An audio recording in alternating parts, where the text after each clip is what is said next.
You've heard this one before. Play the accompaniment softly and bring out the melody. Like 1,000 times, right? But let me tell you something. Dynamic contrast between the hands should be one of the final adjustments to make, not the starting point when you're first learning a piece. It's the easiest instruction to give, but in reality, it's like trying to improve a piece of photography by simply adjusting the brightness. Sure, turning up the brightness might make the subject stand out, but that should come after you've considered what the subject is, how large is it, where does it sit in the space, what are the color schemes, what kind of atmosphere surrounds it. Without these relationships, no amount of lighting will make the image feel whole. Balance at the piano works pretty much the same way. The accompaniment isn't just the background that should be minimized, it's the space that holds the melody, like shadows giving dimension to light. Instead of thinking louder here and softer there, ask yourself, how do I want to shape the melody? What kind of sound do I want to hear?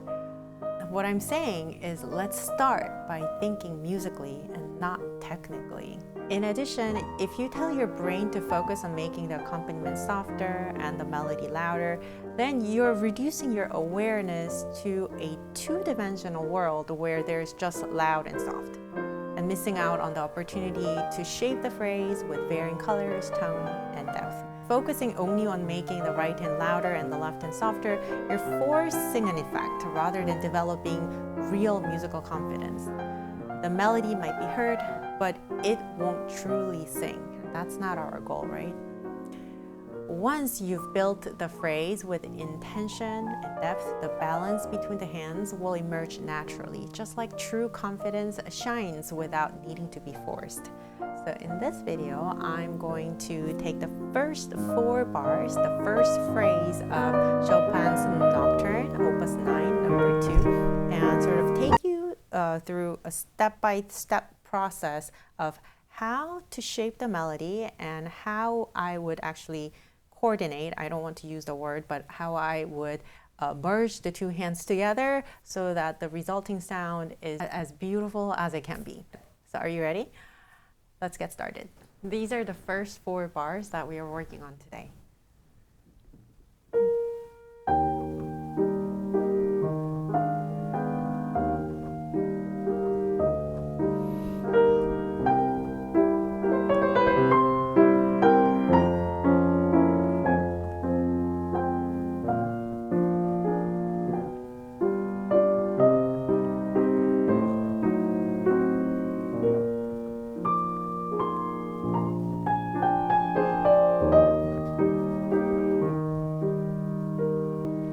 The very first thing is to close your eyes and hear this music in your head. Imagine that you have the most beautiful voice in the world and imagine singing it. I don't want you to sing it out loud. Just imagine singing it with all the emotions, with all the expressions that you want in playing this music. This step is crucial because you're only as good as your ears. If you can't sing it in your head beautifully, then it's not going to come out beautifully when you play it. So now let's play the melody, or try to play the melody exactly as you imagined it. You're trying to sing it through your fingers. There's continuous breath flowing through when you are singing it, but you're making a series of motions, right? Separate motions, playing each key on the piano. So here's what I suggest to bridge the gap. Instead of playing just legato, casual legato where the notes are simply connected, play in what I call legatissimo. In legatissimo touch, you are not coming up until the second one goes down and then comes down. But this one does not come up until this one goes down. So there is that overlapping millisecond of time between any 2 notes.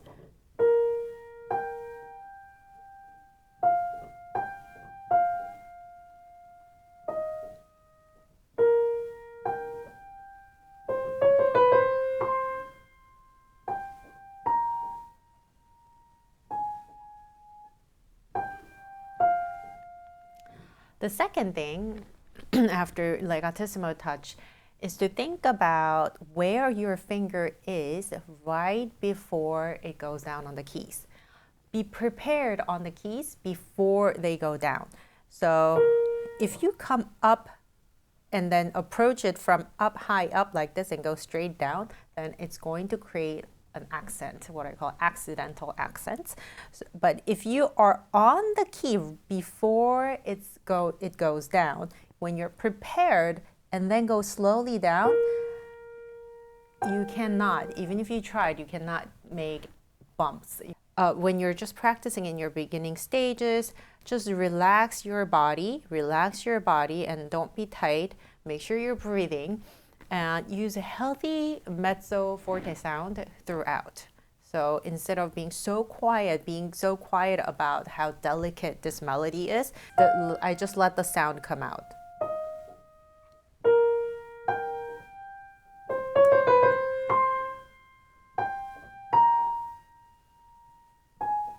So 3 things I'm thinking about. Legatissimo touch, where you are overlapping notes, and then you're prepared on the keys before the finger goes down, and then you're practicing it in healthy, I don't know, mezzo piano to mezzo forte sound.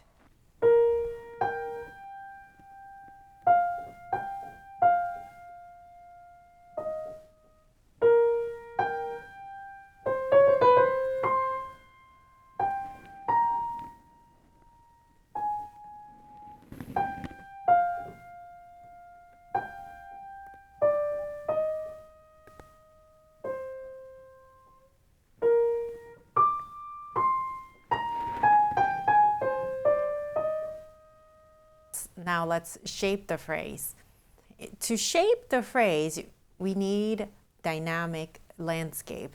We're going to start with what Chopin wrote. Don't mind this edition. It's probably not the best edition, but I know that in my Paderewski edition, there is a piano over here, right? And then there is espresso dolce, forte here. Also, as you can see, there are these arches over groups of notes, here, here, and then this one. Right? And then there are small ones like this, and then there are some in the left hand. We'll talk about the left hand later. He writes some crescendos, and there are some arches over notes. Those can be considered kind of breathing markings or bowing markings if you imagine a string instrument playing this. As a rule, the last note under an arch, so for example, this one, right? This one, they happen at the end of an arch. They're always soft. So these notes, this phrase always tapers at the end of the arch. If I were to play this,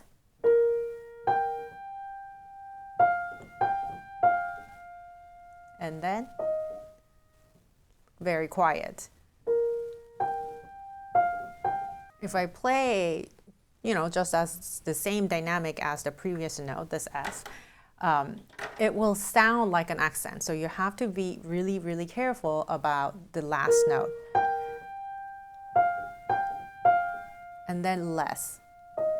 And the way I do it is, if you see my motion, I play this E flat on the way up.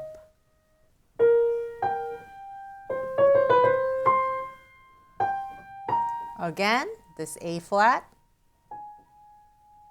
That was probably too soft, but you get the idea.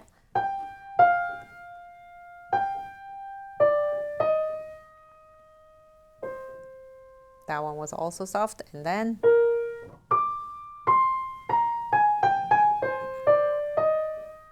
so even there, I'm not playing more than the previous note.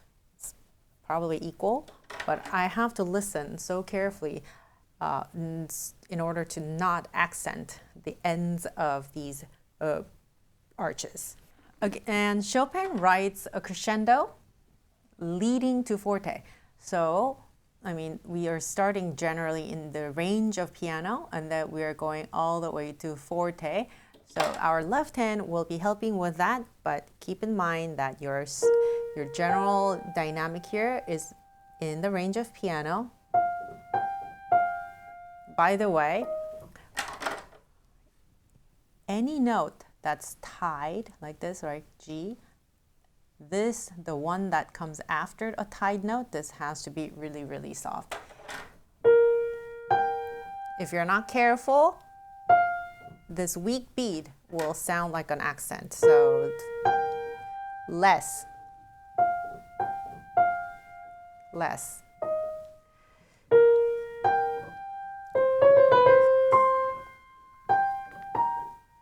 Less.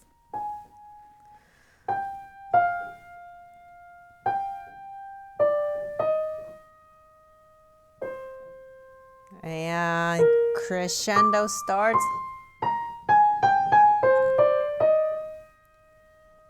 But this is very important. Make sure you keep your attention on the note. So not just when the finger goes down, but in between the notes, just like you're breathing. You don't breathe in, and then you stop, and then you breathe out, right? Like it's just continuous. Like, so keep your attention to the sound, not exactly to the sensation of going down on the keys. Right? So keep listening, listening just like you're breathing. I mean, that's what a singer would have to do in order to sing this passage, right? Keep listening in between the notes. Now, let's play the right hand with the left hand's bass only. So it looks something like this.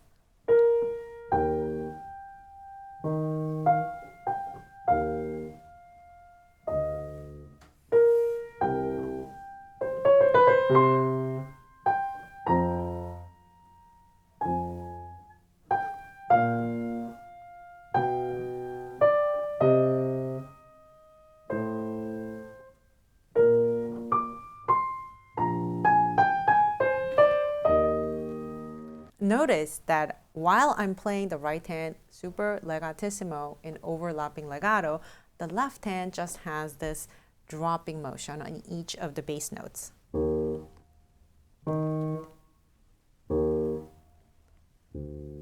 And practice it like this several times, or many, many times, until you can listen to yourself continuously throughout the phrase. Now we're going to practice the left hand. Don't worry about playing it so softly, no dynamics yet, just what you're comfortable with. It can be mezzo piano, mezzo forte, whatever dynamic. We're just going to get used to this rhythm of shifting, playing the bass, and then shifting with these notes. So let's just play it.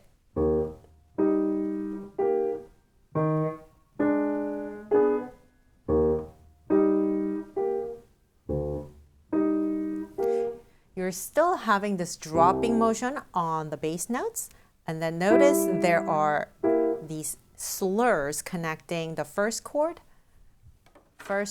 to the second chord. So this is the first chord and second chord. Every one of these is under an arch. So, like I said before, the second chord is going to be less than the first chord. We're not going to land on it, which is usually what happens when students are not thinking about it. So it's not like that, but you play the second chord on the way up.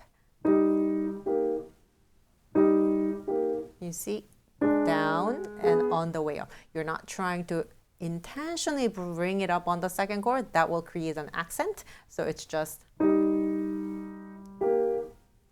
down on the way up.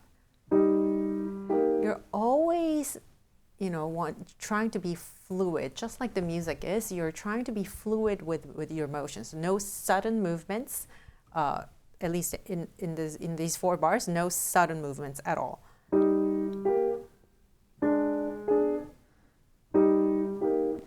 So you're added the left hand, drop, shift, down on the way up. Drop, shift,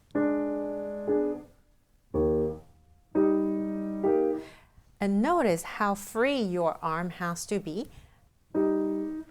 You cannot lock your elbow. Let your elbow be free, loose, and then let the arm just follow the notes or follow the fingers.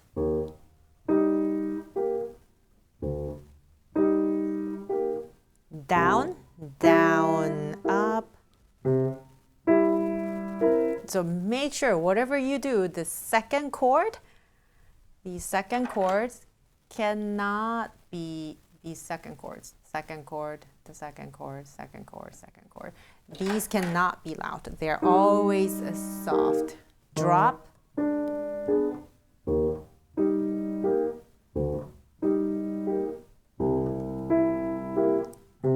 then you can gradually add the pedal.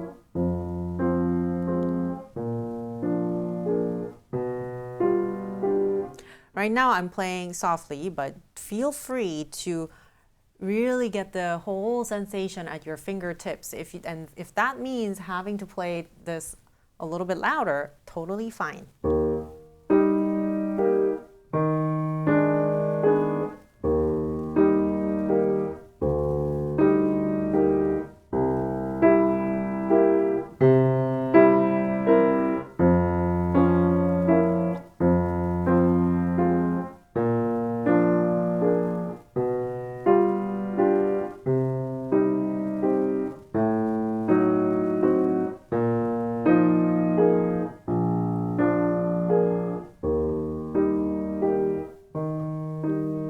If I just play the chords,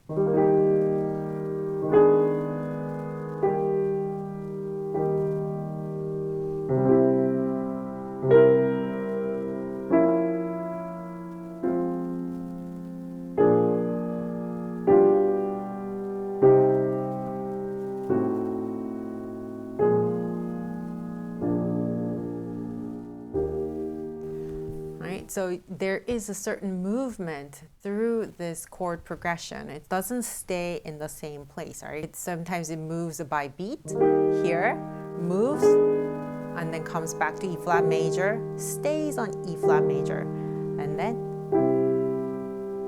same chord, change, change.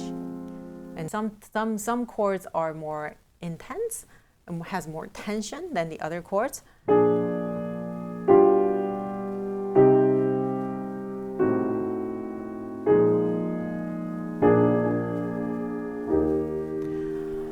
So for this left hand exercise, don't try to play it so softly yet. Just get comfortable with it. Play the chords at a natural, easy volume and listen to how the harmony progresses.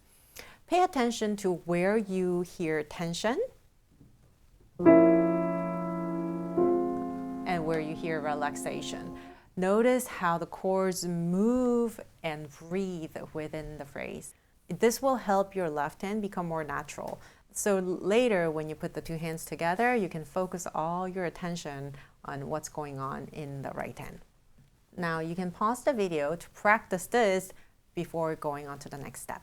And then the next step is to hear the right hand's melody or sing it inwardly in your head while you're playing the left hand.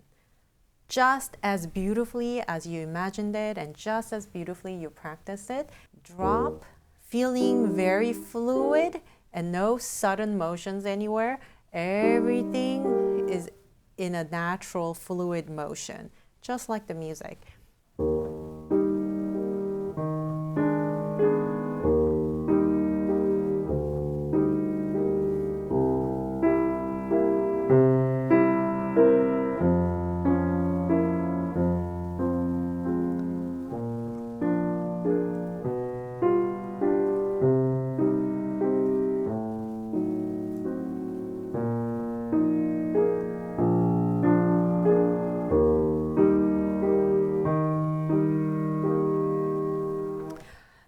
So even for me, my left hand is not as good when I try to sing the right hand in my head. So that means I need to practice this too. And to help you, you can even play your right hand's notes on your lap while you're playing the left hand.